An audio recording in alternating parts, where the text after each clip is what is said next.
Software ఏంటండి ఇది అన్నారు సాఫ్ట్వేర్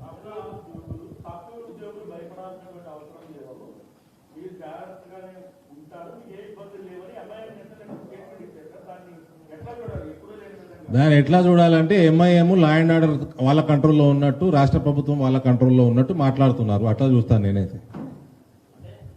ఎవరు సురక్షితంగా ఉన్నారు ఎవరు లేరు అని ఎంఐఎం కూడా చెప్తున్నాడంటే దాన్ని బట్టి మీకు అర్థమయ్యేది కేసీఆర్ ప్రభుత్వం ఎంఐఎం చెప్పు చేతుల్లో ఉంది. It is clear. దానికి ఇంకా ఇప్పటి వరకు ముఖ్యమంత్రియో వేరే మంత్రియో హోంమంత్రియో ఖండించకపోవడం మా దురదృష్టం. ఎంఐఎం ఆడిన టాట పాడిమన్నట్టు పాట ఉంది పరిస్థితి కేసీఆర్ ప్రభుత్వానికి.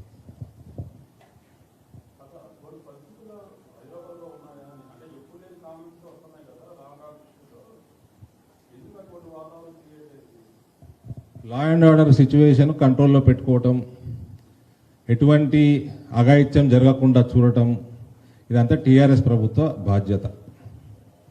We can only cooperate. We will cooperate.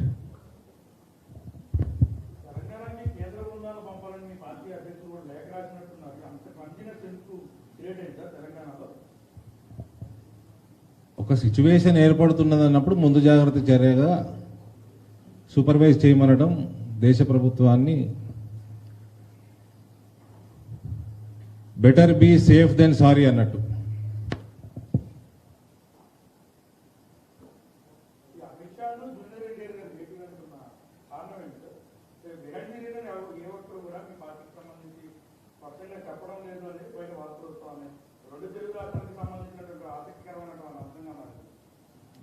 ఆసక్తిని కొనసాగిద్దామండి, అట్లే ఉండనియండి.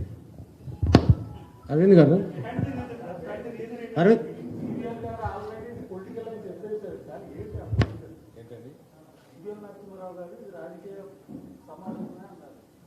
ఇప్పుడు ఇంత ఆసక్తి సమాజంలో కమ్యూనిటీలో ఉన్నప్పుడు ఒక్కొక్కరు ఒక్కొక్కరుగా ఆలోచిస్తారు. So let us leave it to them. ప్రజలకి వదిలేసింది. మేము అమిత్ షా గారు ఎందుకు కలిశారో హోమ్ మినిస్టర్గా ఒక సెలబ్రిటీని, ఆయన ఒక్కడనే కలవలే కదా. అంతకుముందు వచ్చినప్పుడు కొందరు కలిశారు, ఈసారి కూడా కలిశారు. అమిత్ షా గారు ఒక సామాన్య కార్యకర్త ఇంటికి వెళ్ళి కూడా ఛాయ్ తాగారు. అది న్యూస్ కాలేదు. ఎన్టీ రామారావుది, జూనియర్ ఎన్టీ రామారావుది న్యూస్ అయింది. మేము చేయలేదు కదండి. మేమైతే అందరితో అంతే సమానంగానే టైం పంచుకున్నాము. మీరు న్యూస్ చేశారు, మీకే వదిలేస్తున్నాము.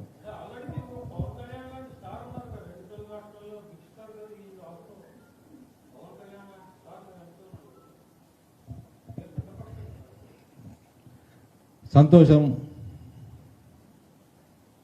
పవన్ కళ్యాణ్ గారు మా పాత మిత్రుల మిత్రత్వం కొనసాగుతున్నట్టుంది, మంచిదే కదా. హాయ్ ఫ్రెండ్స్, మా టుడే టుమారో యూట్యూబ్ ఛానల్ చూస్తున్నందుకు చాలా థ్యాంక్స్. మరిన్ని లేటెస్ట్ వీడియోస్ కోసం వెంటనే సబ్స్క్రైబ్ చేయండి. అలాగే ఈ బెల్ ని కూడా రింగ్ చేసేయండి. మా నోటిఫికేషన్స్ అన్ని మీ మొబైల్లో వస్తాయి. అలాగే మా వీడియోస్ మీకు నచ్చితే లైక్ చేయండి, షేర్ చేయండి, నచ్చకపోతే కామెంట్ చేయండి.